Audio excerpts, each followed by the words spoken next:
এই যে শুনছো? তোমাকেই বলছি, আমাদের চ্যানেলটি সাবস্ক্রাইব করে দাও না প্লিজ।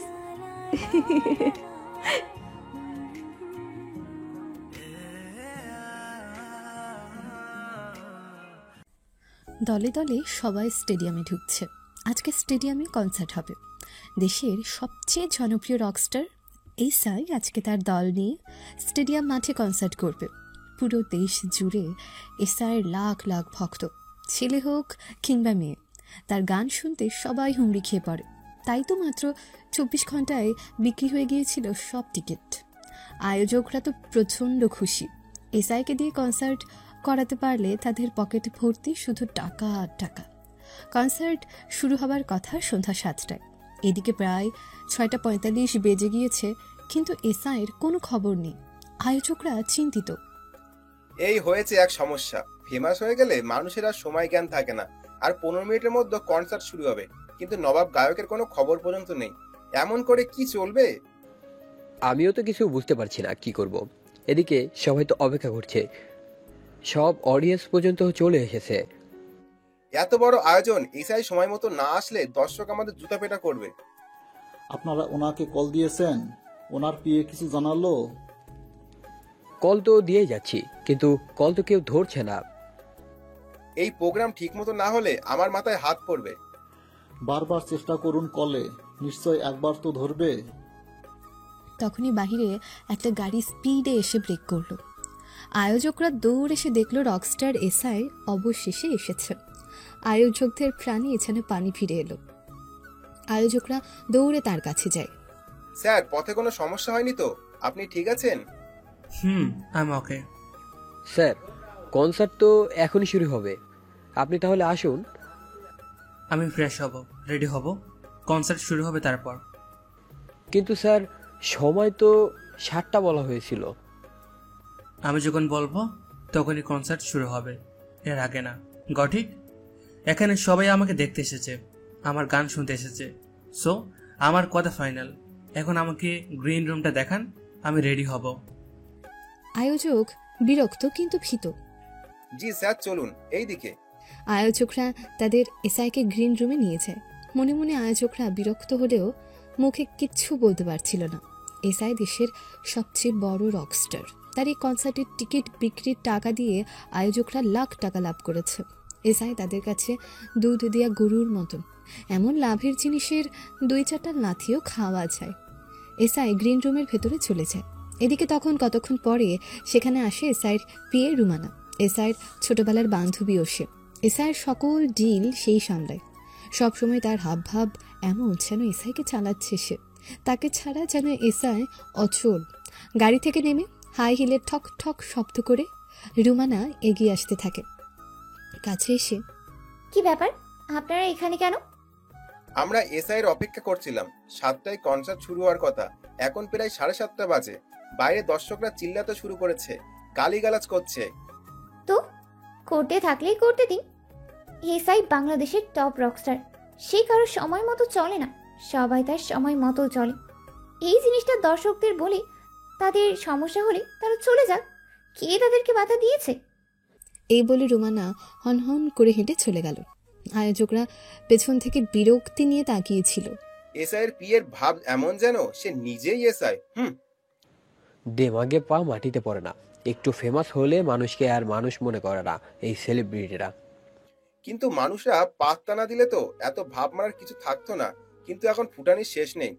লাখ লাখ টাকার ডিল বলে চুপচাপ সহ্য করে নেওয়া লাগতেছে, নয়তো কি শ্যাবলার মতো ফে ফে করে, এগুলো আবার মানুষ পাগলের মতো শোনে। আহা, থামেন তো আপনারা, এখন এসব বলার সময় নেই। স্টেজে গিয়ে আগে দর্শকদের শান্ত করা জরুরি। এমন চললে ওরা কখন না পুরো স্টেডিয়ামে ভাঙচুর শুরু করে। আয়োজকরা তাড়াতাড়ি চলে যায় স্টেজের কাছে। তারা তখন দর্শকদের বোঝাতে থাকে তাদের প্রিয় এসআই চলে এসেছে, সে রেডি হচ্ছে, আর একটু সময় পরেই এসআই চলে আসবে। কিন্তু দর্শক তো রেগে আগুন। সে কখন থেকে তারা এসে দাঁড়িয়ে আছে। 7টায় শুরু হওয়ার কথা থাকলেও এখন প্রায় 8টার কাছাকাছি সময়। এখনও শুরু হবার কোনো নামগন্ধ নেই। দর্শকরা এর সঠিক জবাব চায়। এদিকে আয়োজকরাও পড়েছে বিপদে। কি বলবে তারা আসলে? অবশেষে আরও 20 মিনিট পরে গ্রিন রুম থেকে বের হয়ে এলো এসআই। এসআই আয়োজকদের ডেকে ভাব ধরে বলে, সব সেট আপ ঠিকমতো আছে তো? আমি এখন স্টেজে উঠব। সব কিছু ঠিকমতো না পেলে আমি নেমে যাব। ওকে? আমি যেখানে সেখানে শোক করি না। আয়োজক এক রাগ চেপে, জি স্যার, সব চেক করা আছে, সবকিছু ওকে। আপনি স্মুথলি প্রোগ্রাম করতে পারবেন। ওকে, আই লাইক ইট। আর শুনুন, আমার পেমেন্ট আমার পিএর কাছে দিয়ে দিবেন। Got it? G sir, got it. SI স্টেজে উঠে যায় পারফর্ম করতে। মাইকের সামনে দাঁড়িয়ে যেন সে এক ভিন্ন মানুষ। মনে হতে থাকে মুহূর্তে সে যেন সব শ্রোতাদের নিয়ে গিয়েছে অন্য এক সুরের দুনিয়ায়। পুরো স্টেডিয়ামে সুর মেলাতে থাকে এসআইয়ের সাথে। এসআই যেন এক হ্যামলিনের বাঁশিওয়ালা। My favourite paper. আপনারা সবাই কেমন আছেন? পুরো স্টেডিয়াম এক স্বরে বলে উঠল, ভালো। আপনারা ভালো থাকলে আমিও ভালো। চলুন শুরু করা যাক আরেকটি গান।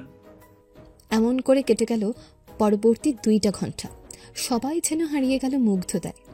একরাশ বিরক্তি নিয়ে থাকলে আয়োজকরা মানতে বাধ্য, দেশের সবচেয়ে বড় বড় রকস্টার এসআইয়ের মাঝে বিশেষ জাদু আছে। তার গান দিয়ে সে শ্রোতাদের যেন বশ করে ফেলতে জানে। আয়োজকরা খুশি হয় তাদের প্রোগ্রামটা ভালো মতো চলছে দেখে। 2 ঘন্টা পরে কনসার্ট শেষ হয়। শ্রোতারা তখনও এসআইয়ের গান গাইতে গাইতে বাড়ির দিকে ফিরে যাচ্ছিল। এদিকে এসআই ব্যাক স্টেজে এসে গ্রিন রুমে ঢুকে পড়ে। 2 ঘন্টা পারফর্ম করে সে হাঁপিয়ে গেছে। তখন রুমানা তার কাছে আসে। তুমি তো ফাটিয়ে দিয়েছো আজকে এসআই। এসআই তাচ্ছিল্য করে, হিয়ার নতুন কি, এদেশের সবচেয়ে বড় সুপারস্টার আমি। আমার সব প্রোগ্রামই হিট। ঠিক বলেছো এসআই, তোমাকে বিট করার অ্যাবিলিটি কারোর নেই। তোমাকে ছোঁয়া কারোর পক্ষে অসম্ভব এখন। শোনো রোমানা, এসআই একটাই হয়, 2টা হয় না। এতে কোনো সন্দেহ নেই এসআই। আচ্ছা, তুমি কি এখন বাসায় যাবে? তোমাকে ড্রপ করে দেব? তোমাকে তো ভাবতে হবে না, আমি একলা গাড়ি নিয়ে বের হব। তোমার একটু বাসায় গিয়ে রেস্ট। রোমানা, বেশি কথা বলতে আসবে না। আমি কি করব সেটা আমার বিষয়। আমাকে নিয়ে তোমার এত মাথা কামাতে হবে না। তুমি তোমার মতো যাও। তুমি কোথায় যাচ্ছ অন্তত বলো। None of your business Romana, don't disturb me. এই বলে এসআই গাড়ির চাবি নিয়ে বের হয়েছে। সে তার ড্রাইভারকেও বিদায় করে দেয়। সে নিজে গাড়ি চালাবে। কোথাও যাবে এখনও ঠিক করেনি সে। পথে যেতে যেতে কিছু একটা না হয় ভেবে নেওয়া যাবে। সাদিয়ার সকাল সকাল মেজাজটা খারাপ হয়ে আছে। তার প্রচণ্ড রাগে শরীর রীতিমতো কাঁপছে। সে অনেক চেষ্টা করেছে যাতে সে চিৎকার করে না উঠে, কিন্তু বুঝতে পারছে না ঠিক কতটা সে কন্ট্রোল করতে পারবে। তার রাগটা উঠেছে তার মা রহিমা বেগমের উপরে। সে বুঝতে পারছে আর কতক্ষণ এভাবে চললে সে মায়ের উপরে চিৎকার করে উঠবে। ঘটনা শুরু হয়েছে আধা ঘন্টা আগে। রহিমা বেগম সাদিয়ার কাছে এসে বলেন, সাদিয়া মা, বের হচ্ছিস? হ্যাঁ মা, অফিসের তো সময় হয়ে এলো। কেন, কিছু বলতে? বলছি মা, কিছু টাকা দে তো, ঘরে একদম বাজার নেই। তোর বাবাকে একটু বাজারে পাঠাবো, একটু মাছ সবজি কিছু নিয়ে আসতো। সাদিয়া অবাক হয়ে মায়ের দিকে তাকায়। আজকে মাত্র মাসের 15 দিন। সে সব সময় মাসের 1 তারিখে পুরো মাসের খরচের টাকা মাকে দিয়ে দেয়। বলতে গেলে সে তার বেতনের প্রায় পুরোটা মায়ের হাতে তুলে দেয়। নিজের যাতায়াত আর হাত খরচের জন্য সামান্য কিছু টাকা রাখে। এবার মাসের টাকা এত তাড়াতাড়ি শেষ হলো কিভাবে? মা, আমি তো তোমাকে এই মাসের খরচের টাকা দিয়ে দিয়েছি 1 তারিখে। এত তাড়াতাড়ি কিভাবে এতগুলো টাকা শেষ হলো? রহিমা বেগম মাথা নিচু করে দাঁড়িয়ে থাকে। কি ব্যাপার মা, কিছু বলছো না কেন? রহিমা বেগম মাথা নিচু করে আস্তে করে, আসলে ওই যে সাদিকার রুমকি কিছু টাকা চেয়েছিল, বন্ধুদের সাথে পিকনিক করবে। এত করে বললো আর না করতে পারিনি, তাই টাকা ওদেরকে দিয়ে দিয়েছি। সাথে সাথে সাদিয়ার রাগ উঠে গেল। পিকনিক মানে? কোন লাট সাহেবের বাচ্চা হয়েছে তারা? এই বয়সে এত কি বন্ধুদের সাথে পিকনিক? তারা জানে না সংসারের কি অবস্থা? এমন বায়না তারা করে কোন সাহসে? আর তুমিও তাদের কিভাবে দিলে মা? এত করে বললো তাই আর। একটুখানি কান্না করলো তাই বলে সবটা টাকা দিয়ে দিলে? এত লাক্সারিয়াস তো আমি পাইনি মা। সারাদিন গাধার মতো খাটুনি কেটে টাকা পাই, সেটাও প্রায় পুরোটা সংসারে দিয়ে দেই। কই, আমার তো অত পিকনিক, নাচ গান, শপিং এর ইচ্ছে জাগে না। কই, আমি তো এসব করতে পারি না। চাইলেও আমাকে বারবার হাজারটা কথা ভাবতে হয়। রহিমা বেগম নীরবে দাঁড়িয়ে কাঁদছিল। তিনি বুঝতে পারছেন তার এই মেয়ে রাগ করাটা স্বাভাবিক। মেয়েটা সারাদিন গাধার খাটুনি খেটে সংসারটাকে টিকিয়ে রেখেছে। সে তার নিজের ভবিষ্যৎ উজাড় করে এই ফ্যামিলির জন্য করছে। সাদিয়ার বাবা রিটায়ার্ড করার পরে সংসারের দায়িত্ব যেন পুরো সাদিয়াই দেখছে। আমি টাকা দিতে পারবো না মা, আমার কাছে টাকা নেই। তোমার গুণধর পুত্র আর কন্যাকে বলো টাকার ব্যবস্থা করতে। তারা তো ভাবে টাকা গাছে ধরে, সেখান থেকে পেরে আনতে বলো। এই বলে সাদিয়া গটগট করে হেঁটে বাসা থেকে বের হয়েছে। সে আজকে নাস্তাও করেনি। মেজাজ খারাপ করে সে রাস্তায় হাঁটতে থাকে। সাদিয়া চৌধুরী নিজাম চৌধুরী সাহেবের দ্বিতীয় কন্যা। নিজাম সাহেবের মোট 4 জন সন্তান। নিজাম সাহেব ছিলেন এক বেসরকারি অফিসের অ্যাসিস্ট্যান্ট অ্যাকাউন্টেন্ট। 2 বছর আগে তিনি রিটায়ার্ড করেছেন। এরপর থেকে তিনি বেকার। যত সামান্য যা পুঁজি ছিল তা দিয়ে কোনো মতে কিছু সময় কাটিয়ে দিলে এরপর হয়ে পড়ে একদম শূন্য। বড় মেয়ের বিয়ে দিয়েছেন আরও 4 বছর আগে। সেই মেয়ে স্বামী সংসার নিয়ে সুখেই আছে। মাঝে মধ্যে বেড়াতে আসে বাবার বাড়িতে। সাদিয়ার ছোট আরও 2 জন আছে। মেয়ের নাম রুমকি আর ছেলের নাম সাদিক। তারা দুজনই পিঠাপিঠি। বয়সের পার্থক্য কম বলে তাদেরকে একসাথে স্কুলে ভর্তি করা হয়েছিল। তারা এখন ইন্টারে পড়াশোনা করছে। বাসার কাছেই একটা কলেজে তারা পড়ে। এই বয়সের ছেলে মেয়েদের মতোই তারা 2 জনও প্রচণ্ড কেয়ারফ্রি। কোনো কিছুই যেন তাদের গায়েই লাগে না। নিজাম সাহেবের মেজুমেই সাদিয়া। বলতে গেলে সে এখন বাড়ির একমাত্র টাকা কামাই করার মানুষ। পুরো সংসারটায় নির্ভর করে আছে সাদিয়ার উপরে। একটা ট্যালেন্ট এজেন্সিতে কাজ করে সাদিয়া। সেখানে উঠতি ট্যালেন্টের ডিল করার পাশাপাশি বিভিন্ন সময় ফেমাস মানুষজনের সাথেও তাকে যোগাযোগ করতে হয়। মিডিয়া জগৎটা সাদিয়ার একদম পছন্দ নয়। সে বাধ্য হয়ে এখানে কাজ করছে, কারণ টাকা পয়সার দিক থেকে এখানে সে মোটামুটি ভালো অবস্থানে আছে। অন্যান্য অনেক জায়গায় সে চাকরির চেষ্টা করেছে, কিন্তু সেগুলোতে তাকে যে বেতনের কথা বলা হয়েছে সেটা দিয়ে তার পরিবার চলবে না। তাই বাধ্য হয়ে সে না চাইতেও একটা মিডিয়া পাড়াই পড়ে আছে। মিডিয়ার মানুষকে সাদিয়ার কাছে ফেক মনে হয়। সবাই একটা নকল মুখোশ পরে থাকে এখানে। কারো মধ্যে কোনো সত্য নেই, আর মিথ্যে সাদিয়া সবচেয়ে অপছন্দ করে। কিন্তু প্রতিনিয়ত তাকে এর মাঝেই থাকতে হয়। নানা কথা ভাবতে ভাবতে সাদিয়া অফিসে চলে আসে। তাকে তার বস ডেকে পাঠায়। সাদিয়া বসের কেবিনে নক করে। ও সাদিয়া, আসুন আসুন, আপনার একটা কাজ আছে। জি বস, বলুন। এসআই আসবে আমাদের অফিসে কালকে। তার সাথে মিটিং আছে আমাদের এজেন্সির। তার একটা গ্র্যান্ড ওয়েলকাম করতে হবে। এসআই? আরে আপনি কোন দুনিয়ায় থাকেন? রকস্টার এসআই সাজিম ইসলাম, দেশের সবচেয়ে বড় সুপারস্টার গায়ক সে। আপনি তাকে চেনেন না? সাদিয়ার সাথে সাথে মনে পড়ে এসআইকে। দেশের সবচেয়ে বড় রকস্টার। ছেলেমেয়েরা এসআইয়ের গান পাগলের মতো শোনে। অধিকাংশ উঠতি বয়সে টিনেজাররা তো এসআই বলতে অজ্ঞান। এমনকি তার নিজের ছোট 2 ভাই বোনও এই রকস্টারের গান শুনতে পাগল। এই যে সাদিয়া, কই হারালেন আপনি? জি স্যার, সরি। জি, আমি বুঝতে পেরেছি। উনি তাহলে কালকে আসছেন। আমরা ওনার জন্য একটা প্রোগ্রাম করতে পারি। হ্যাঁ, সেটার ব্যবস্থা করুন। কোনো কিছু কমতি যাতে না হয়। এটার সাথে আমাদের এজেন্সির সম্মান জড়িত।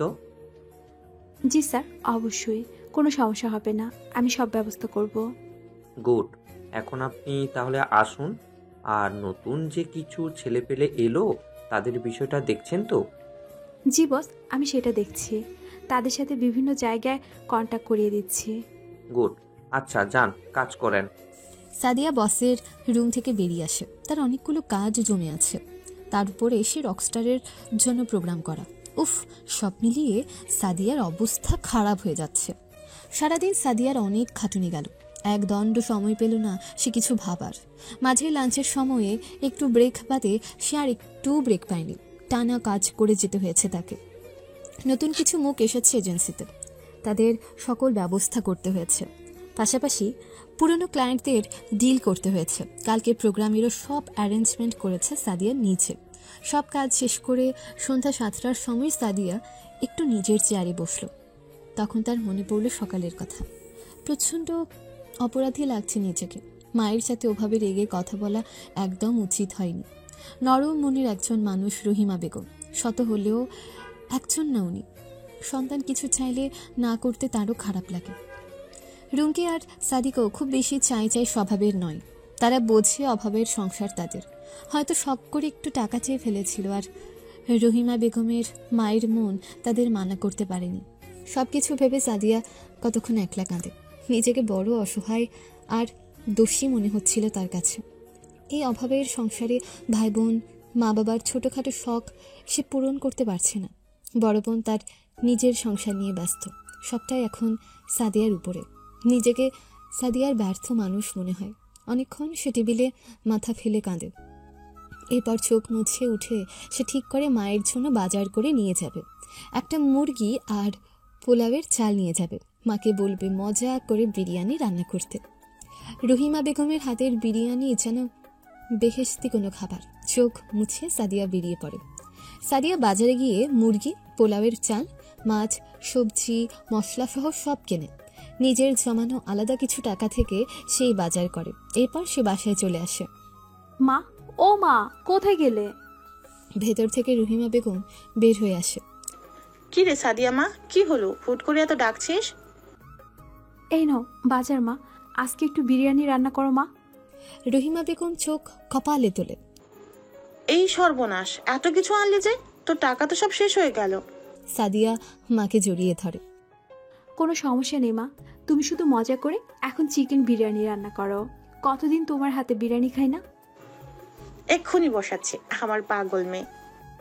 মা, তুমি কি এখনো রাগ করে আছো?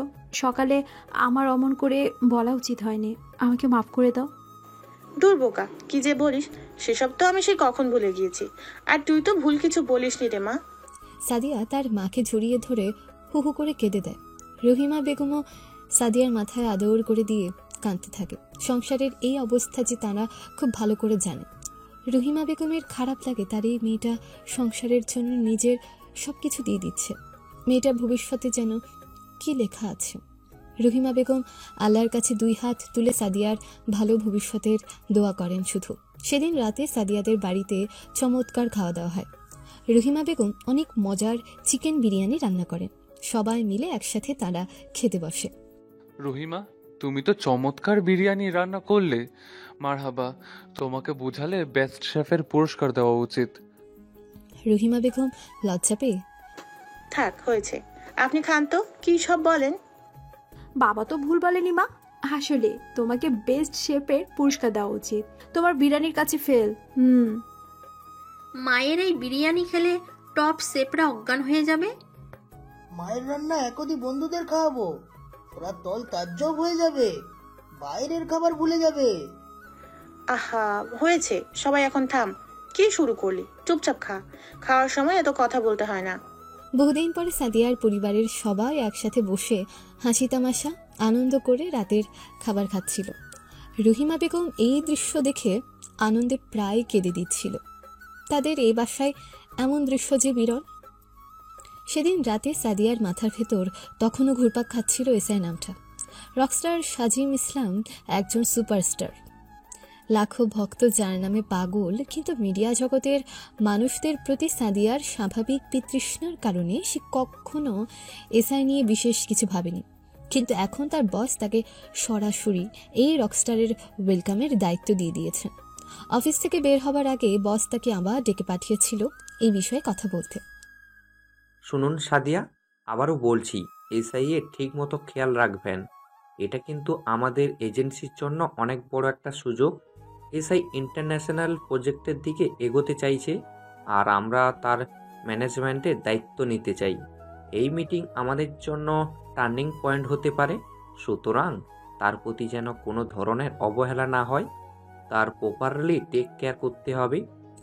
সাদিয়া মনে মনে বলে, সম্মান যেই মানুষগুলো নিজেদের ভক্তদের জন্য ঘন্টার পর ঘন্টা অপেক্ষা করিয়ে রাখে, তাদের জন্য সম্মান দেখানোটা কঠিন। আপনি তো জানেন এসআই খুব আরও গ্রেট, কিন্তু তার প্রতিভা আছে, তাকে সামলাতে হবে স্মার্টলি। কাল সকালে সে অফিসে আসবে, আপনি পুরো রিসেপশন হ্যান্ডেল করবেন, বুঝতে পেরেছেন? জি স্যার, আমি বুঝতে পেরেছি। বসের কেবিন থেকে বেরিয়ে নিজের ডেস্কে বসেছিল কিছুক্ষণ সাদিয়া। তার মনটা ভালো ছিল না। এই কাজ তার ইচ্ছার বিরুদ্ধে। কিন্তু সে জানে চাকরিটা তার পরিবারের জন্য খুব গুরুত্বপূর্ণ।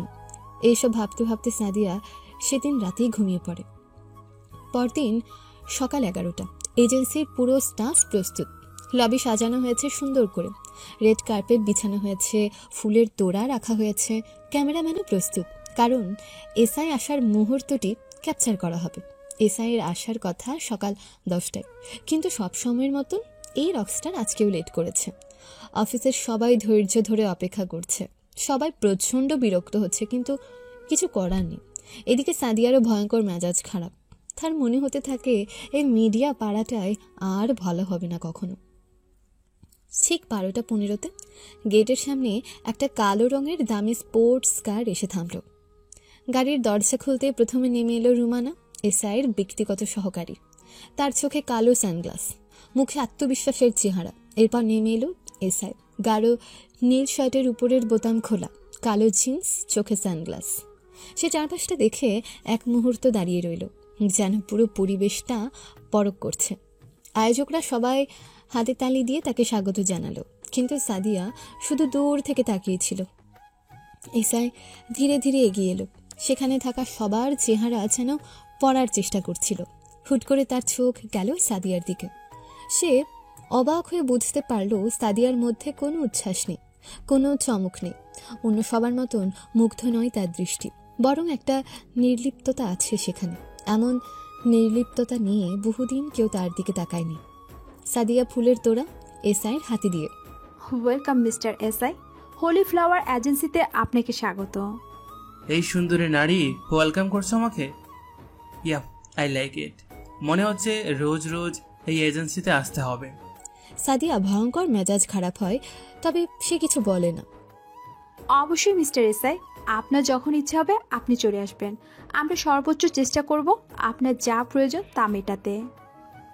সব প্রয়োজন মেটাবেন? সাদিয়ার ইচ্ছে করছে লোকটাকে কষিয়ে একটা চড় দিতে, কিন্তু সে দাঁত চেপে সহ্য করে গেল। এদিকে এসআই মিটমিট করে হাসছিল। বস এগিয়ে এসে বলল, ওয়েলকাম মিস্টার এসআই। ইনি হচ্ছেন আমাদের এজেন্সির ক্লায়েন্ট ম্যানেজার মিস সাদিয়া। ইনি আজকের মিটিংয়ের দায়িত্বে আছেন। এসআই এক ঝলক তাকালো সাদিয়ার দিকে, তারপর বলল, হ্যালো মিস সাদিয়া। আমি কিন্তু খুব বেশি ওয়েট করতে পছন্দ করি না। আশা করি আমাদের মিটিং স্মুথ হবে। সাদিয়া শান্ত স্বরে বলল, আমারও সময় নষ্ট করা পছন্দ করি না। মিস্টার এসআই, প্লিজ ভিতরে আসুন। এসআই একটু চমকালো। সাধারণত সবাই তার সামনে একটু নত হয়ে কথা বলে, কিন্তু এই মেয়ে খুব আত্মবিশ্বাসী। তার চোখে মুখে ভয় বা অতিরিক্ত শ্রদ্ধার কোনো ছাপ নেই। ইন্টারেস্টিং, চলুন শুরু করি তবে। সাদিয়া পথ দেখিয়ে এসআইকে ভেতরে নিয়ে গেল। কনফারেন্স রুমে ঢুকতে এসআই চোখ বুলিয়ে নিল চারপাশে। ঘরটা শীতাতপ নিয়ন্ত্রিত, বড় কাচের জানালা দিয়ে শহরের আকাশ ছোঁয়া বিল্ডিংগুলো দেখা যাচ্ছে। বিশাল টেবিলের চারপাশে কয়েকজন এক্সিকিউটিভ আগে থেকে বসেছিল। সবাই সোজা হয়ে বসলো এসআই ঢুকতে। এসআই চেয়ারে বসে পড়ল। এসআই ঠান্ডা গলায় বলল, আমি অত কথার মানুষ নই, ডিরেক্ট পয়েন্টে আসি। আমার একটা বড় ইন্টারন্যাশনাল মিউজিক ট্যুর আসছে। আমি চাই এই এজেন্সি পুরো ব্র্যান্ড ম্যানেজমেন্ট সামলাক। বস কিছু বলতে যাচ্ছিলেন, কিন্তু সাদিয়া আগেই বলে উঠল, আমাদের এজেন্সি আপনার প্রপোজাল বিবেচনা করতে রাজি, তবে কিছু শর্ত থাকবে। রুমে মুহূর্তের জন্য নিস্তব্ধতা নেমে এলো। সবাই বিস্ময়ে তাকালো সাদিয়ার দিকে। কেউ এসআইকে এভাবে সোজাসুজি শর্ত দেয় না। এসআই ঠোঁটের কোণে সামান্য হাসি এনে বলল, শর্ত বলুন শুনি। সাদিয়া গম্ভীর গলায় বলল, আমরা শুধুমাত্র সেই সব প্রজেক্টে কাজ করি যেখানে সব কিছু একদম টাইম টু টাইম ঠিক থাকে। আপনি একজন বড় স্টার, কিন্তু আমাদের এজেন্সির ম্যানেজমেন্ট ফেসিলিটি চাইলে আপনাকে কিছু নিয়ম মেনে চলতে হবে।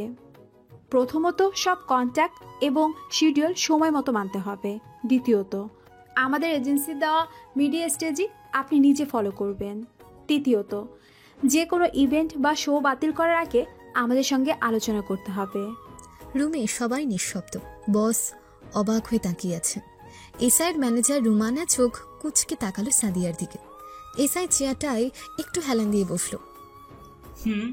তুমি কি সবসময় এভাবে ক্লায়েন্টদের সামনে শর্ত আরোপ করো? সাদিয়া দ্বিধাহীন কণ্ঠে বলল, আমি আমার কাজে প্রফেশনালিজম মেনটেন করি। মিস্টার এসআই, আমরা ব্যবসা করতে চাই, কারো কথা উঠবোস করাটা আমাদের পছন্দ নয়। এসআই একটু হেসে বলল, ইন্টারেস্টিং।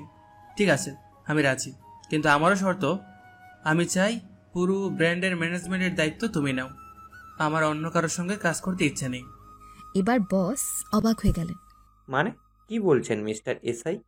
মানে আমি চাই এই প্রজেক্টে সাদিয়াই লিড করুক, অন্য কেউ নয়। সাদিয়ার মুখ থমথমে হয়ে গেল। সে এক মুহূর্ত চুপ করে থাকলো, তারপর দৃঢ় গলায় বলল, আমি বিষয়টি নিয়ে ভাববো। এসআই মৃদু হাসল। তুমি ভাবো, কিন্তু সময় বেশি নেবে না, কারণ আমি অপেক্ষা করতে পছন্দ করি না। সাদিয়া কনফারেন্স রুম থেকে বেরিয়ে এলেও তার মন এখনো স্থির হতে পারছে না। এসআইয়ের সে রহস্যময় হাসিটা তার মনে বারবার বাজছে। কেন সে সরাসরি তার নাম বলল? কেন সে চায় এই প্রজেক্টে অন্য কেউ নয়, শুধু সাদিয়াই থাকুক? এদিকে সাদিয়ার বস তার রুমে আসে। বস তার কাঁধে হাত রেখে বলল, তুমি যদি রাজি না থাকো আমাদের না বলার সুযোগ আছে সাদিয়া। সাদিয়া জানে এটা শুধু একটা ব্যবসায়িক প্রস্তাব নয়, এটা এক ধরনের চ্যালেঞ্জও। সে ঠান্ডা গলায় বলল, আমি একবার ভেবে দেখবো বস, লোকটি কি চায় আমিও জানতে চাই, কিন্তু এসআই যেন মনে না করে আমি সহজেই হ্যাঁ বলে দেব। আমি কালকে জানাবো স্যার। নিজের রুম থেকে সাদিয়া বের হয়ে কনফারেন্স রুমে যায়। মিস্টার এসআই, জি বলুন মিস সাদিয়া। আমি আপনার প্রস্তাবটি নিয়ে ভাববো, তবে আমাকে একদিন সময় দিন। আমি আমার ডিসিশন কালকে জানাবো। Okay dear lady, let me know, you know where to find me. এই বলে এসআই সেখান থেকে চলে যায়। সেদিন রাতে সাদিয়া অনেক ভাবে। সে কিছুতেই বুঝতে পারছিল না এসআই লোকটা কেন তার নাম বলল, আসলে লোকটা কি চায়। তবে সে হার মানবে না লোকটার কাছে। সাদিয়া এত সহজে হার মানার মেয়ে নয়। পরদিন সকালবেলা অফিসে গিয়ে বসের সামনে বসলো সাদিয়া।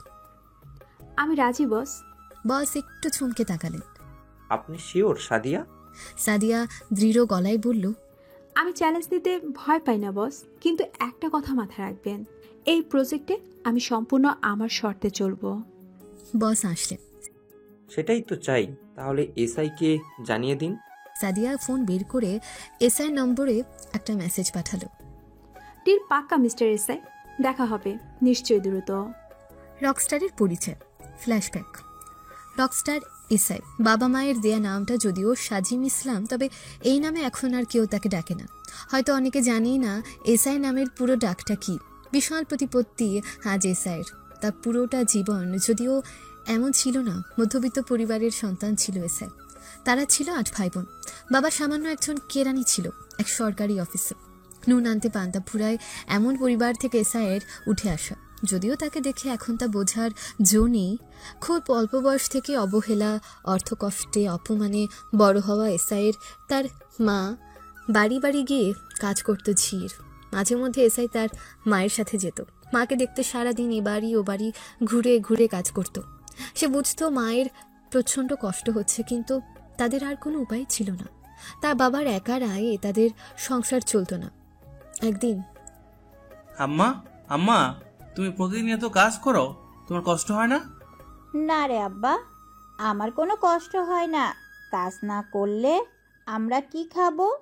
তোর আব্বার একার টাকায় তো আমাদের সংসার চলবে না। টাকা সব কিছু, ঠিক না আম্মা? হরে বাপ, টাকা মেলা কিছু। ছোট সাজিম আর কিছু না বলে চুপ থাকে। তবে এমন করে খুব বেশি সময় সাজিম থাকতে পারেনি। একদিন হুট করে সে বাড়ি থেকে পালিয়ে গিয়েছিল। তখন তার বয়স মাত্র 10 বছর। সে যে বাড়ি থেকে বের হয়েছে আর কখনো বাড়ি ফিরে যাওয়া হয়নি।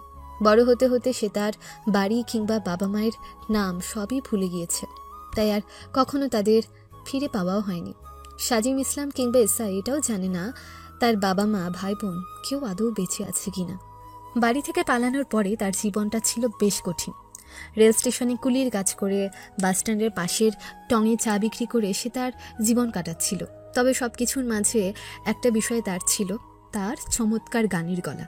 তার গান শুনতে সবাই বেশ পছন্দ করত। তার চায়ের স্টলে সবসময় ভিড় লেগে থাকতো তার গানের গলার জন্যই। আপন মনে সুর তাল ঠিক রেখে সে এমন করে গান গাইতো, মনে হতো যেন সে প্রতিদিন যেন রেওয়াজ করে, ওস্তাদ রেখে গান শেখে। এমনই একদিন সে গান গাচ্ছিল। তখন বাসস্ট্যান্ডে বাসের জন্য অপেক্ষা করছিল এক মস্ত বড় মিউজিক ডিরেক্টর। তিনি সাজিমের গান শুনে মুগ্ধ হয়ে যায়। তিনি সাজিমকে ডেকে পাঠান। এই ছেলে, এদিকে আসো তো। জি স্যার, বলেন। তুমি তো চমৎকার গান করো, কোথা থেকে শিখেছো গান? কি যে বলেন স্যার, আমি সামান্য একজন চায়ের দোকানে কাজ করা ছেলে। আমি গান শিখবো কোথা থেকে? নিজে নিজে যা পারি একটু একটু গাওয়ার চেষ্টা করি। তোমার গলা অনেক সুন্দর, এত চমৎকার গলা আমি খুব কম শুনেছি। আপনাকে ধন্যবাদ। আরেক কাপ চা দিব? না না, আমাকে আর চা দিতে হবে না। তুমি আমার সাথে যাবে, গান গাইবে। তোমাকে তাহলে এই চায়ের স্টলে কাজ করতে হবে না, অনেক টাকা পয়সাও পাবে। প্রস্তাব শুনে সাজিম তো আকাশ থেকে পড়ে। তাকে কিনা গান গাইতে বলছে, আরব বলছে অনেক টাকা পাবে সে। এই চায়ের স্টলে তাকে কাজও করতে হবে না। কোনো কিছু না ভেবে সাজিম তখন লোকটাকে হ্যাঁ বলে দেয়। জি স্যার, আমি রাজি। আপনি যা বলবেন আমি তাই করব। এরপর সাজিম সেই ডিরেক্টরের সাথে ঢাকায় চলে আসে। শুরু হয় তার নতুন জীবন, শুরু হয় তার সাজিম ইসলাম থেকে এসআই হওয়ার গল্প। বর্তমানে নিজের ফ্ল্যাটের জানালার পাশে দাঁড়িয়ে সাজিম এসব ভাবতে ভাবতে উদাস হয়েছিল। কি জীবন থেকে কি জীবন হয়ে গিয়েছে তার এখন। একদম গরিব একটা পরিবার থেকে উঠে এসে সে এখন একজন রকস্টার। কোটি কোটি টাকা তার ব্যাংকে পড়ে আছে।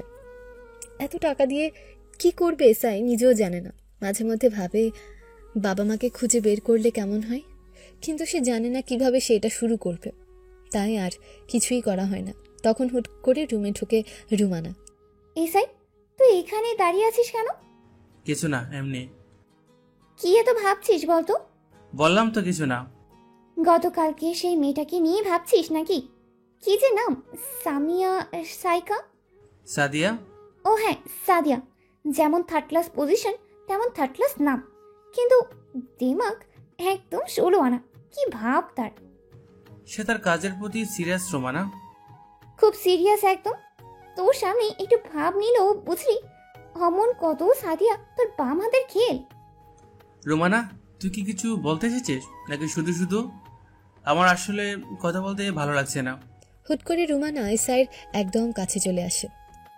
তুই কি বুঝিস না আমি কি বলতে চাই? রোমানা, কি করছিস? হুট করে এত কাছে চলে এলি কেন? রোমানা এসআইয়ের শার্টের কলার টেনে এসআইয়ের কাছে গিয়ে বলল, তুই তো বোকা না এসআই। আর আমি কোন অংশে বা কম? কিছু বল। সুন্দরী, টাকা আছে আমার, ফিগার ভালো। তুই যা চাস আমি তাই দিতেও রাজি। তাও এত দূরে থাকিস কেন তুই আমার?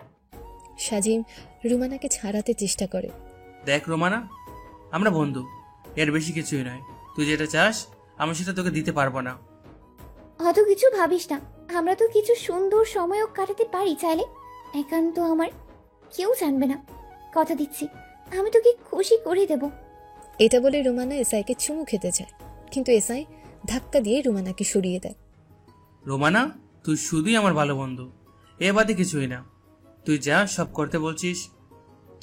করতে বলছিস এগুলো আমার কাছে নোংরা লাগছে। দেখ, তুই সুন্দরী, গুণমতী একটা মেয়ে, ভালো একটা ছেলে পাবি। আমার পিছনে পড়ে থাকিস না, কিছুই হবে না। কিন্তু আমি তো তোকে চাই এসআই।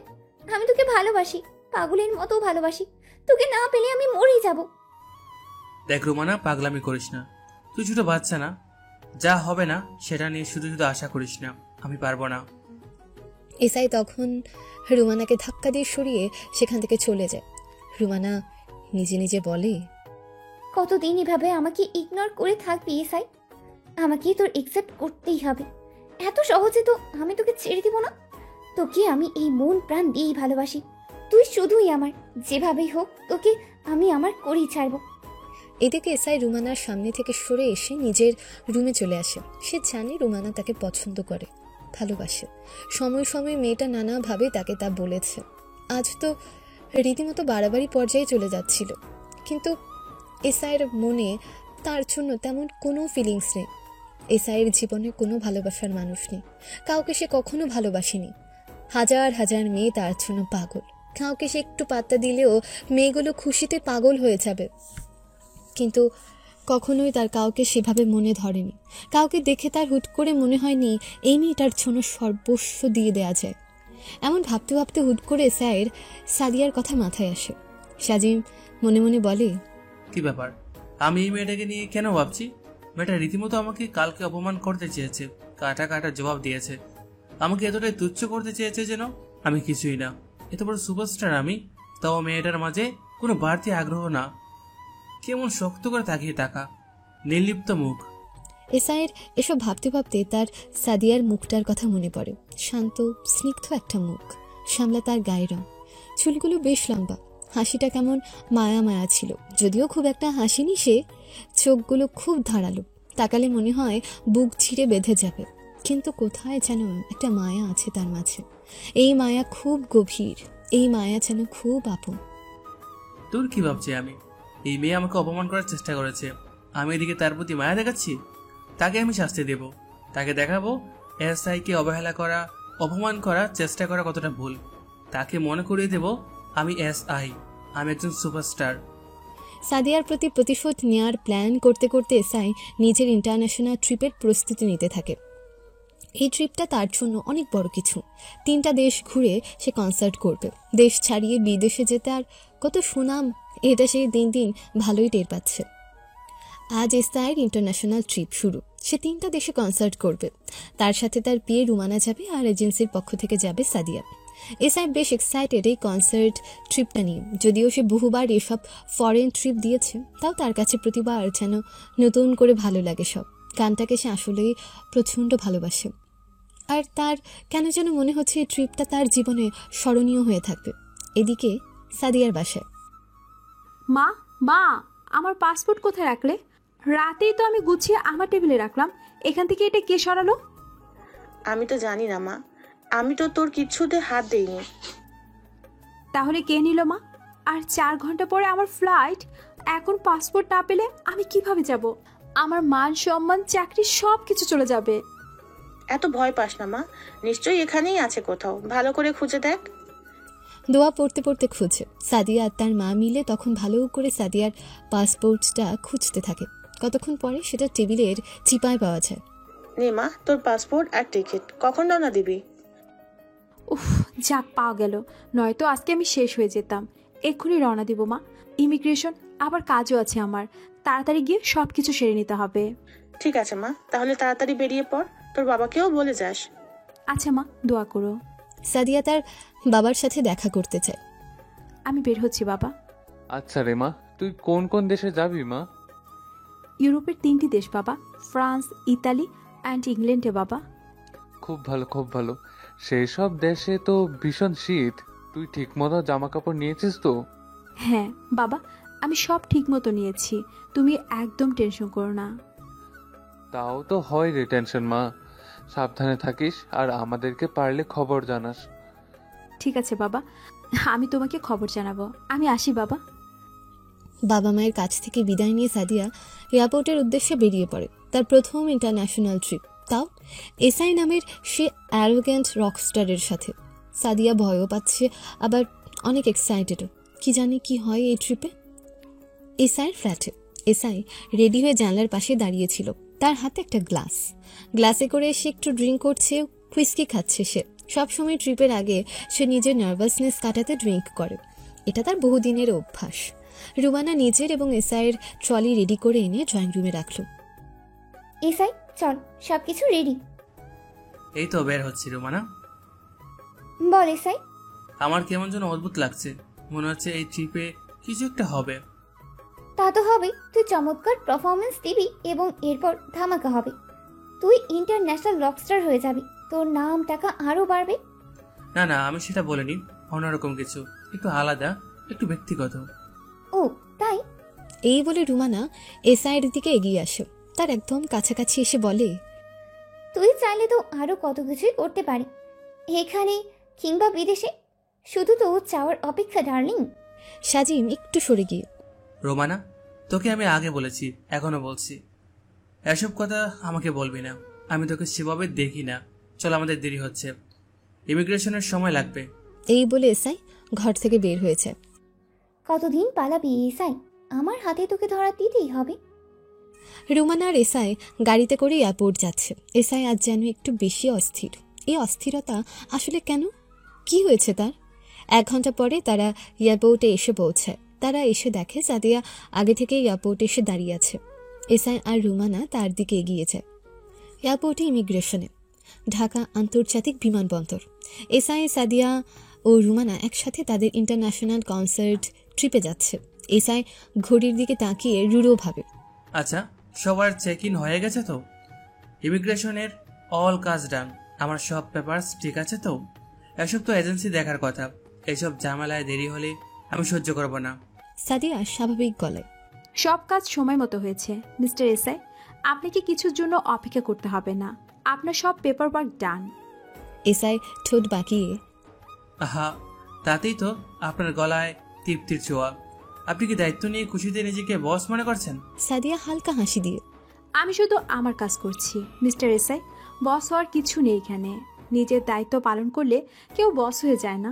রুমানা নরম গলায়, ইসাই, তোর জন্য একটা কফি আনিয়ে দিই। এসআই রুমানাকে উপেক্ষা করে সাদিয়ার দিকে তাকিয়ে, কিন্তু কিছু মানুষ নিজের গুরুত্ব বাড়িয়ে দেখাতে পছন্দ করে, মনে করে তারা অনেক কিছু। সাদিয়া ঠান্ডা গলায়, আর কিছু মানুষ নিজের কম মূল্যে অন্যকে অপমান করে ঢাকতে চায়, নিজের সম্মানটুকু রাখতে জানে না।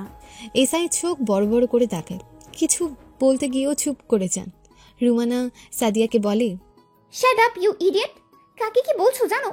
এসআই এদেশের টপ রকস্টার, তার সাথে তুমি এভাবে কথা বলার সাহস পাও কোথা থেকে? তোমার চাকরি এক্ষুনি নট করে দিতে পারি। সাদিয়া তখন কিছু না বলে চুপ করে যায়। চাকরি হারানোর মতো বিলাসিতা সে করতে পারবে না। রুমানা বাঁকা হাসি হেসে, থরসু, এখন থেকে মুখ সামলে কথা বলবেন।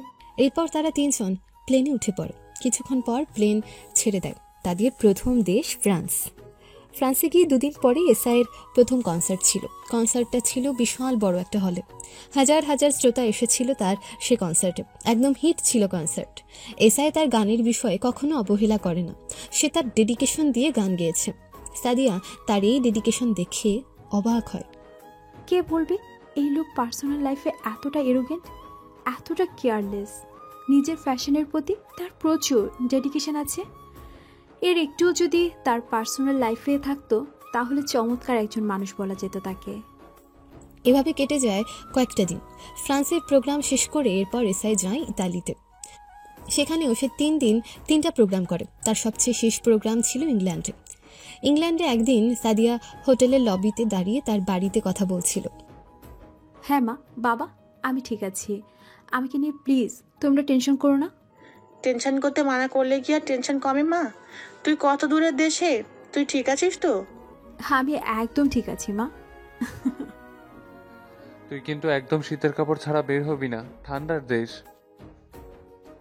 আচ্ছা বাবা, হব না, এখন রাখি তাহলে। সাদিয়া কল কেটে দেয়। পেছনে ঘুরে এসে দেখে এসআই দাঁড়িয়ে আছে। ঠান্ডার দেশে খুব কষ্ট হচ্ছে নাকি ম্যাডামের? আড়ি পেতে মানুষের কথা শুনছেন কেন? কি চান আপনি? হুট করে এসআই সাদিয়া একদম কাছে চলে আসে। সাজিম চোখ টেপে, কি চাই সেটা বলতে হবে। মিস্টার এসআই, আপনি কি মিন করতে চাচ্ছেন? আপনি তো দুধের শিশু নন মিস সাদিয়া। এত সুন্দর রাত, বাহিরে বেশ ঠান্ডা, আমরা একান্তে একটু পার্সোনাল সময় কাটাতে পারি। Shut up you rascal. আপনি কি মনে করেছেন আমাকে? আমি তেমন ধরনের মেয়ে? আপনি রেগে যাচ্ছেন কেন? আমরা অ্যাডাল্ট। আপনার এসব নষ্টামিতে হয়তো অন্য মেয়েরা গলে যাবে, আমি না। আমি অমন মেয়ে নই। আর কখনো এসব বলতে আসলে আমার হাতে আপনার গাল লাল হবে, মনে রাখবেন। সাদিয়া রেগে সেখান থেকে চলে যায়। এসআই অবাক হয়ে ভাবে, তার এমন প্রস্তাবে যে কোনো মেয়ে পাগল হয়ে যাওয়ার কথা, আর এই মেয়ে কিনা তাকে রিজেক্ট করছে। আসলে এই মেয়েটার মাঝে কিছু আছে। কনসার্ট শেষে, ইংল্যান্ডের কনসার্টও শেষ। সফলভাবে সবগুলো কনসার্ট শেষ হয়েছে। 2 দিন পরে এসআই, সাদিয়া, রুমানা সবাই দেশে ফিরে যাবে। সেদিন রাতের ওই ঘটনার পরে এসআই সাদিয়ার সাথে আর কোনো উল্টাপাল্টা কাজ করেনি। 2 দিন পর তারা সবাই দেশে ফিরে আসে। পুরোটা সময় সাদিয়া তার নিজের মতো কাটিয়েছে। এসআই তার সাথে 1-2 বার কথা বলতে চাইলেও সে তেমন কোনো কথাই বলেনি। সাদিয়া এখনো বেশ রেগে আছে। আজকে এসআইয়ের সাকসেসফুল কনসার্টের জন্য জমকালো পার্টি দেওয়া হয়েছে। এই কনসার্ট এজেন্সির জন্য প্রথম ফরেন অ্যারেঞ্জমেন্ট। সবকিছু ঠিকমতো হওয়াতে সাদিয়ার বস গ্র্যান্ড পার্টি দিয়েছে। রাতের পার্টিতে সবাই উপস্থিত। এসআইও এসেছে। সাদিয়া না চাইলেও তাকে আসতে হয়েছে। এদিকে এসআই কয়েক গ্লাস উইস্কি খেয়েছে। একটু বেশি হয়ে যাওয়াতে নেশাগ্রস্ত হয়ে পড়েছে সে। সাদিয়া একটা কোনায় দাঁড়িয়ে জুস খাচ্ছিল। তাকে দেখে এসআই এগিয়ে আসে। এসআই হাতের গ্লাস নিয়ে ধীরে ধীরে সাদিয়ার কাছে আসে। আপনার সাথে কথা আছে আমার মিস সাদিয়া। আপনি আমাকে সহ্য করেন কিভাবে? সাদিয়া হালকা অবাক হয়ে, মানে কি বলতে চান? আমি আপনাকে অপমান করছি, খুদ ধরেছি, আবার অবহেলা করছি, এমনকি আপনাকে খারাপ প্রস্তাবও দিয়েছি। আপনি তাও চুপ করে কাজ করে গিয়েছেন। আমাকে চাইলে আপনি চড় মেরে সব ছেড়ে চলে আসতে পারতেন, কিন্তু আপনি তা করেননি। কিন্তু কেন? সাদিয়া হালকা গলায়, কারণ আমার সেটা করার কোনো ওয়ে ছিল না। আমার চাকরি চলে যেত, চাকরি চলে গেলে পরিবার নিয়ে আমাকে পথে বসতে হতো। আপনার মতো অঢেল টাকা নেই আমার। এসআই হঠাৎ চুপ করে যায় এটা শুনে। সে বুঝতে পারে সাদিয়া ঠিক কোথায় আটকে গিয়েছে। একটু সাইডে আসবেন মিস সাদিয়া, আপনার সাথে কিছু কথা বলবো। বিশ্বাস করুন, আপনাকে আর উল্টাপাল্টা কথা বলবো না। সাদিয়া আর এসআই সাইডে যায় কথা বলতে। কি বলবেন বলুন। আমি খুব একা সাদিয়া। আমার আশেপাশে সবাই আছে, কিন্তু কেউই আমার নয়। সবই খুলস, কেউ আমার ভিতরটা দেখে না। এই যন্ত্রণা বুঝেন? সাদিয়া অবাক করা স্বরে, আপনি একা? ভীষণ একা। বিশ্বাস করুন, নিজের একটা মানুষের হাহাকার আমাকে খুঁড়ে খুঁড়ে খায়। হয়তো তাই বলে আমি এত অ্যারোগেন্ট, এই একাকিত্ব সহ্য করতে না পেরে। কখনো কখনো ভিতরের যন্ত্রণা শান্ত হয়ে বের হয়ে দিতে হয় মিস্টার এসআই।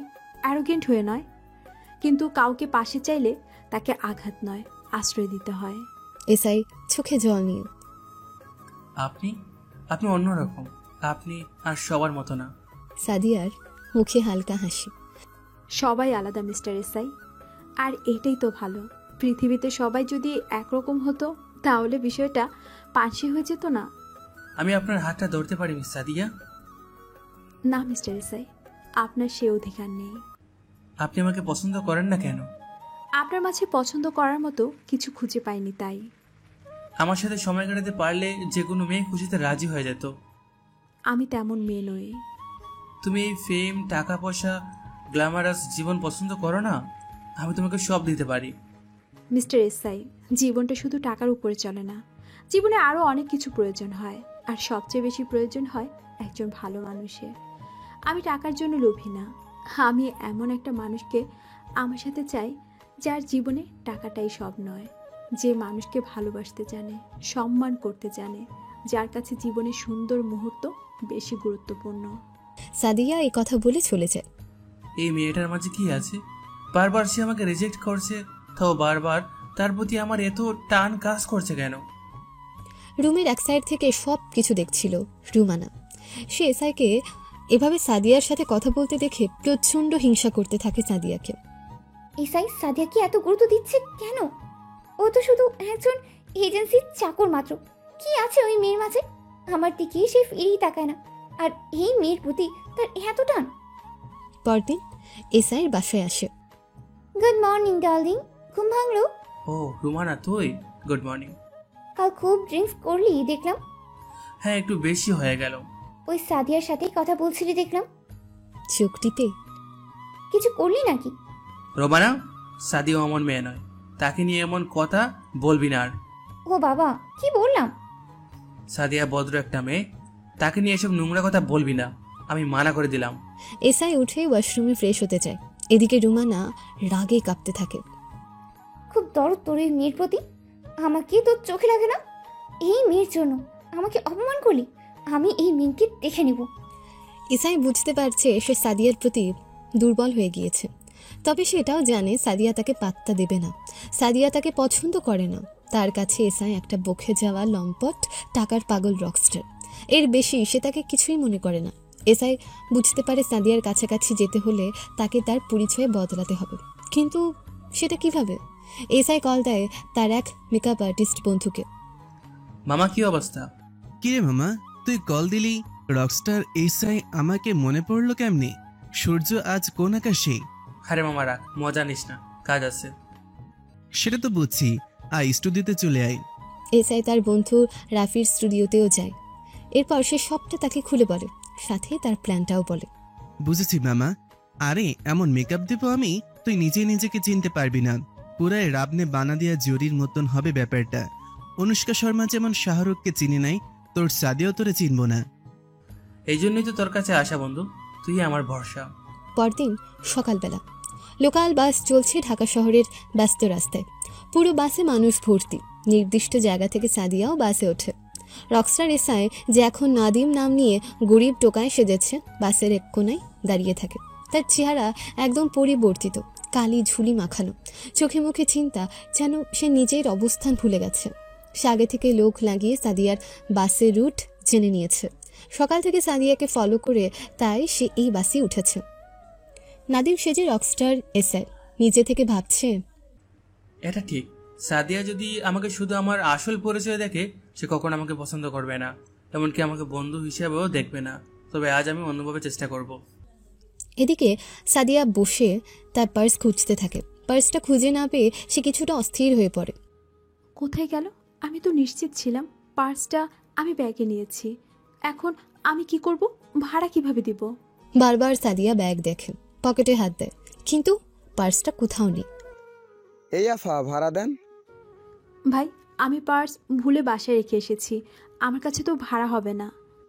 মস্কারা করেন আমার লগে? ভাড়া না নিয়ে বাসে ওড়েন কেন? এই আফা, নামেন, এখনই নামেন। ভাই, আমি প্রতিদিন এই বাসে করে যাই, আমি কখনো বিনা ভাড়ায় যাতায়াত করি না। আপনি প্রতিদিন উড়েন নাকি বছরে একবার উড়েন সেটা আমার দেখার বিষয় না। আপনার কাছে ভাড়া নাই, আপনি নামেন। সাদিয়া অসহায় হয়ে এদিক ওদিক তাকাতে থাকে। সে কি করবে বুঝতে পারছিল না। নাদিম রকস্টার এসআই পেছন থেকে সবটা দেখতে পায়। সে বুঝতে পারে এটাই তার সুযোগ, তাকে এই সুযোগের সৎ ব্যবহার করতে হবে, তাহলে সে সাদিয়ার সাথে কথা বলার সুযোগ পাবে। সে তাড়াতাড়ি এদিকে আসে। নাদিম একটু এগিয়ে গিয়ে, আপনার পার্স কি হারিয়ে গেছে ম্যাডাম? সাদিয়া একটু অবাক হয়ে তাকিয়ে, কি জানি, বুঝতে পারছি না, হারিয়ে ফেললাম নাকি কোথাও পড়ে গেল।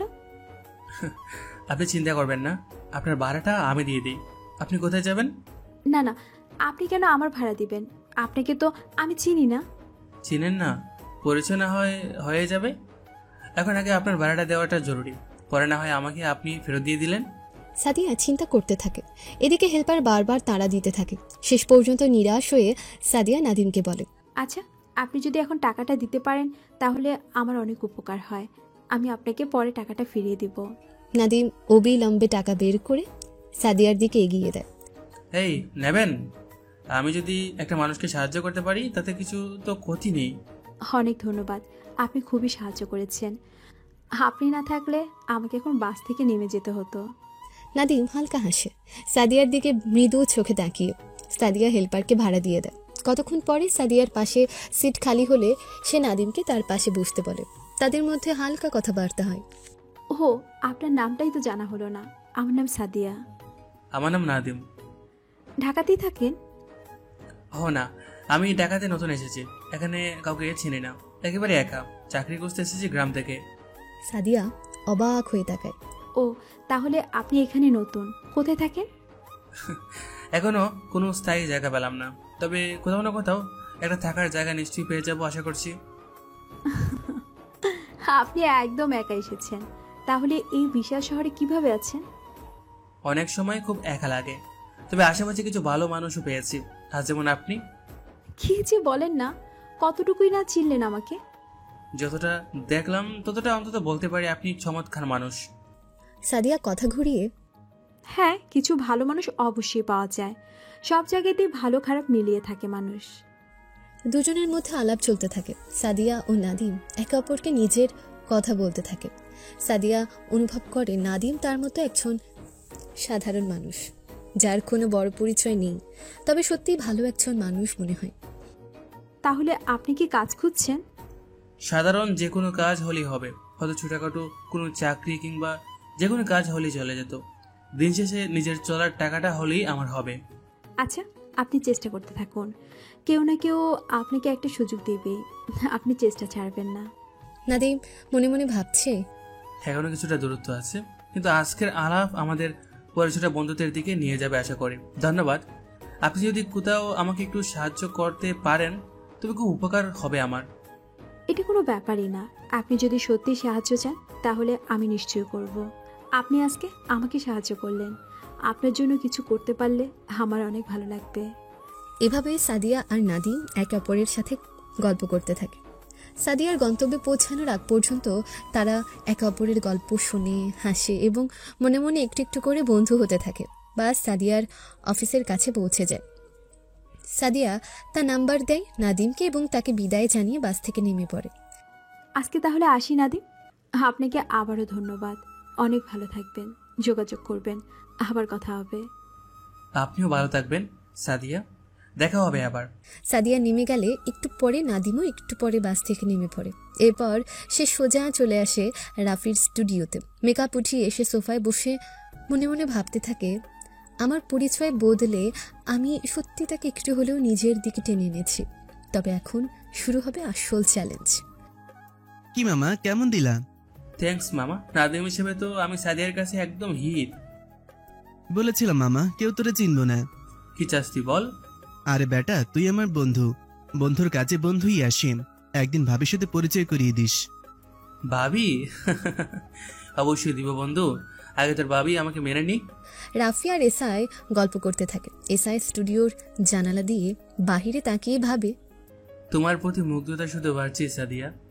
তুমি এত চমৎকার মানুষ কিভাবে হলে? আমি নিজেকে তোমার যোগ্য করেই তুলব, মনে মনে কথাটা বললাম। নাদিম রকস্টার এসআই 2 দিন পরে সাদিয়াকে কল দেয়। কেমন আছেন সাদিয়া? কে বলছেন? এর মাঝে বলে গেলেন। হেয়ালি করবেন না, কে বলছেন বলুন। আমি নাদিম বলছি।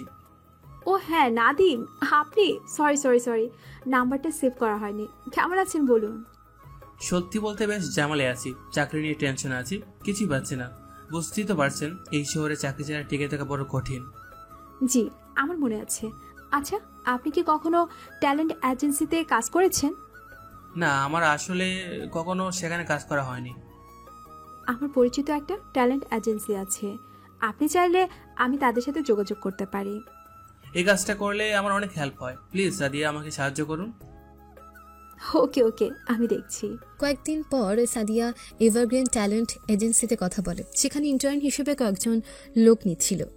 সাদিয়ার রেফারেন্সে নাদিমের সেখানে চাকরি হয়েছে। নাদিম প্রচন্ড খুশি হয় এবং বারবার সাদিয়াকে থ্যাংক ইউ বলতে থাকে। কি বলে আপনাকে যে ধন্যবাদ দিব? মুখে বলতে না পারলেও সমস্যা নেই, আমি আবার কফি বেশ পছন্দ করি। ওকে, আমি প্রথম স্যালারি পেলে আপনাকে আমি একটা কফি শপে ট্রিট দেব। ডিল। কিছুদিন পরে সাদিয়া একটা কফি শপে আসে। বসে মোবাইল ফোনে কল করছে নাদিমকে। হ্যালো নাদিম, কেমন আছো? নাদিম অন্যদিকে কাজের মাঝে ফোন নিয়ে উত্তর দেয়, হ্যাঁ সাদিয়া, আমি ভালো আছি, তুমি কেমন আছো? সাদিয়া মুচকে হাসি দিয়ে, ভালো আছি। তোমার কাজ কেমন চলছে? দারুণ সাদিয়া, যেটা তোমার কারণে সম্ভব হয়েছে। তোমার কাছে আমি গ্রেটফুল। আজকেও আমি আমার বসের কাছে ভালো রেটিং পেয়েছি, সবকিছু চমৎকারভাবে চলছে। আমি জানতাম তুমি পারবে, তুমি যে কতটা যোগ্য সেটা তো আমি প্রথম দিনই বুঝেছিলাম। নাদিম হেসে দেয়, ধন্যবাদ সাদিয়া, তুমি যদি আমাকে সাহায্য না করতে তাহলে এটা কখনোই সম্ভব হতো না। তুমি জানো আমি কতটা অসহায় হয়েছিলাম, এখন মনে হয় যেন একটা নতুন জীবন শুরু করছি। তুমি চমৎকার একজন মানুষ নাদিম, আমার গর্ব হয় যে তোমার মতো একজন মানুষকে আমি চিনি। গর্ব হয় তুমি আমার বন্ধু। নাদিম কিছু সময় চুপ থাকে, এরপর বলে, তুমি কি মনে করো সাদিয়া, আমি ঠিকভাবে চলতে পারছি? সবকিছু সুন্দর করে গুছিয়ে নিচ্ছি? অবশ্যই করছো নাদিম, আর তুমি যদি এইভাবে চলতে থাকো তাহলে তোমার সামনে আর কোনো সমস্যা থাকবে না। তোমার মতো ট্যালেন্টেড আর সুন্দর মনের মানুষ সব কিছু সুন্দর করে সাজিয়ে নেবে।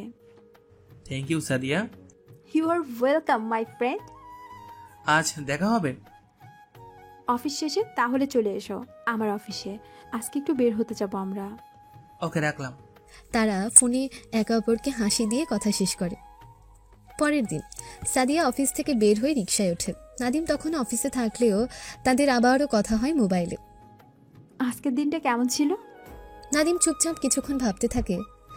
আজকের দিনটা অদ্ভুত রকম ভালো ছিল সাদিয়া, বস খুবই খুশি আমার কাছে, জিনিসটা এত ভালো লাগছে। সাদিয়া কিছুক্ষণ চুপ থেকে অনুভূতিতে কিছুটা পরিবর্তন আসে। তুমি জানো নাদিম, যখন প্রথম তোমাকে দেখেছিলাম আমি ভাবতাম তোমার মধ্যে অনেক কিছু লুকানো আছে। আজকে তা সত্যি প্রমাণিত হলো। নাদিম একটু অস্থির হয়। আমার প্রতি তোমার এই বিশ্বাস আমাকে সত্যি শক্তি দেয়। আমি তো একসময় একেবারে ভেঙেই পড়েছিলাম। আজকে নাদিমের গল্পটা শুধুমাত্র তোমার জন্য হয়েছে সাদিয়া। আমি আসলে ব্লেসড তোমার মতো বন্ধু পেয়ে, নয়তো এতটুকু আমার আশা হতো না। সাদিয়া রিকশায় বসে হালকা হাসি দেয়। আমি জানতাম তুমি পারবে। আমি কিচ্ছু করিনি, তুমি তোমার যোগ্যতায় এতটা পথ এসেছো। আমাকে এত ক্রেডিট দিও না তো নাদিম। যত যাই বলো, তোমাকে ক্রেডিট দিতেই হবে সাদিয়া। তুমি আমার জীবনটা একদম বদলে দিয়েছো। সাদিয়া আর নাদিমের সম্পর্ক আস্তে আস্তে গাঢ় হতে থাকে। সাদিয়া ধীরে ধীরে নাদিমের প্রতি দুর্বল হয়ে যাচ্ছিল। সে নাদিমকে ভালোবেসে ফেলছিল। কিছুদিন পরে সাদিয়া ও নাদিম পার্কে হাঁটছে। কিছুক্ষণ চুপচাপ হাঁটার পর নাদিম কথা শুরু করে। নাদিম সাদিয়ার দিকে তাকিয়ে, তুমি জানো সাদিয়া, তোমার সাথে সময় কাটাতে আমি যেন এক অন্যরকম আরাম পাই। সবকিছু যেন খুবই সহজ মনে হয় তোমার পাশে থাকলে। জীবনটা সুন্দর মনে হয়। তুমি জানো নাদিম, তোমার মতো করে কেউ আমাকে এভাবে বুঝতে পারেনি। এত মানুষের ভিড়ে আমি ছিলাম ভীষণ একা। তুমি এসে যেন আমাকে এক অন্যরকম পূর্ণতা দিলে। নাদিম একটু কিছুক্ষণ চুপ থাকে, সাদিয়ার দিকে তাকিয়ে থাকে এবং সে বুঝতে পারে যে সাদিয়ার অনুভূতি আসলেই বদলে গেছে। সাদিয়া হুট করে তার দিকে ফিরে তাকালো। তার চোখে এক অন্যরকম মিষ্টি অনুভূতি খেলা করছিল। তুমি জানো নাদিম, কখনো কখনো আমি ভাবি তুমি আমার জীবনটাকে দেখার দৃষ্টিটাও বেশ বদলে দিয়েছো। তুমি এত সহজ আর নির্ভীক, আর আমি যেন তোমার সাথে থাকলে ভয় পাই না। তোমাকে দেখলে আমার সাহস হয়। সত্যি বলছো সাদিয়া? আসলে আমারও মনে হয় আমরা দুজনেই একে অন্যকে ঠিক সময় জীবনে পেয়েছি। তুমি আসার পরে জীবনটা আমার অন্যরকম সুন্দর হয়ে গিয়েছে। নাদিম ও সাদিয়া আজ রিকশায় করে ঘুরে বেড়াচ্ছে। শহরের রাস্তায় আজ চলছে তাদের গল্পের আসর। আজকে সাদিয়া সাদা কালো একটা শাড়ি পরেছে আর নাদিম পরেছে একটা কালো পাঞ্জাবি। দুজন গল্প করতে করতে আজ হারিয়ে গিয়েছে এই ইট পাথরের শহরে। আজকে রিক্সা চড়া তো একদম নতুন অভিজ্ঞতা। তুমি জানো, আমি জানতাম না যে রিক্সায় ঘুরতে এত মজা হতে পারে। কি বলছো নতুন অভিজ্ঞতা? মানে তুমি তো অনেকবার রিক্সায় চড়েছো, নতুন হয় কিভাবে? তুমি একটা বোকা নাদিম, কিছুই বোঝো না। নাদিম তাও বুঝতে পারছিল না। সাদিয়া মুখ চেপে চেপে হাসছিল। এটাই আমার প্রথম প্রিয় মানুষের সাথে শাড়ি পরে রিক্সায় ঘুরতে বের হওয়া। এবার বুঝতে পেরেছেন মশাই, নাকি আরো বুঝিয়ে বলতে হবে? নাদিম এবার বুঝতে পারে। সে তখন লজ্জা পেয়ে যায়। আমি কি গাদা? এখন বুঝতে পেরেছি, তুমিও পারো পরে। এতক্ষণে বুঝেছে বুদ্ধ মশাই। নাদিম আর সাদিয়া হাহা করে হেসে ওঠে। সাদিয়া শোনো। নাদিম বলো। তোমার হাঁটা ধরতে পারি? সাদিয়া নাদিমের চোখের দিকে তাকায়। কি যেন পড়ার চেষ্টা করছিল সে। এখনো জিজ্ঞাসা করতে হয় বুঝি? নাদিম শক্ত করে সাদিয়ার হাতটা ধরে ফেলে। এই হাত সে আর ছাড়বে না, কিছুতেই না। কি ব্যাপার, পালিয়ে যাচ্ছ না তো কোথাও? তাও ছাড়বো না, এমন করে ধরেই রাখবো। তোমাকে আমি সারা জীবন ভাবে ধরে রাখতে চাই সাদিয়া। আমি আমি তোমাকে ভালোবাসি সাদিয়া, ভীষণ ভালোবাসি। সাদিয়া লজ্জা পেয়েছে। সে পাশ থেকে নাদিমকে জড়িয়ে ধরে তার কাঁধে মাথা রাখে। আমিও তোমাকে ভীষণ ভালোবাসি। প্লিজ আমার এই বিশ্বাস কখনো ভেঙো না। কখনোই না সাদিয়া, আমি আমার সবটুকু দিয়ে তোমার এই বিশ্বাস রাখবো। তোমাকে আমি আমার জীবনের রাজরানী করে রাখবো।